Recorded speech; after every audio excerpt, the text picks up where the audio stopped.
Analysts say the recapture of the strategic city of Qusair on the border with Lebanon gives the government a stronger position in any future negotiations with the rebels. David Schenker of the Washington Institute for Near East Policy says President Bashar al-Assad's regime has no plans to negotiate his surrender and that it has Russia's support. So I think that the idea would be to strengthen the prospect that Assad would stay in power. And to do so, if you're Moscow, you need Iran there. Iran is a key player, along with Hezbollah. Schenker says that taking control of Qusair has improved President Assad's position, even if it does not mean that he's winning this war.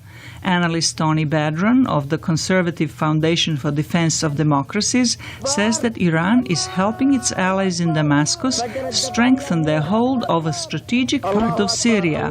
Iran has signaled very clearly that it considers the toppling of the Assad regime to be a red line that it will spare no expense to prevent from happening. Therefore, to safeguard its core interest, Iran seeks to ensure the regime's continuity in a reinforced canton, with access to the Mediterranean and territorial contiguity with Tehran's subsidiary in Lebanon, Hezbollah.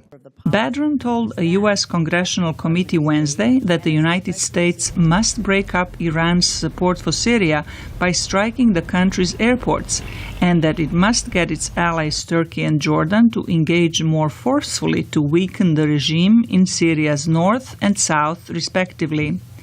John Alterman, director of the Middle East program at the Center for Strategic and International Studies, said the toppling of the Assad regime may not necessarily be a solution to Syria's problems.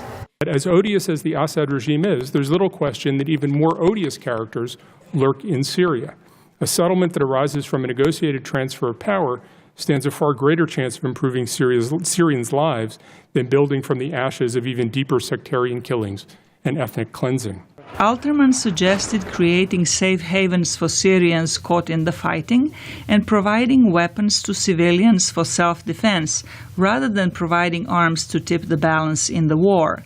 He also called for more creative diplomatic efforts to reach a negotiated settlement for Syria, which he said would be the best out of a series of really bad choices. Zlatica Hoke, VOA News, Washington.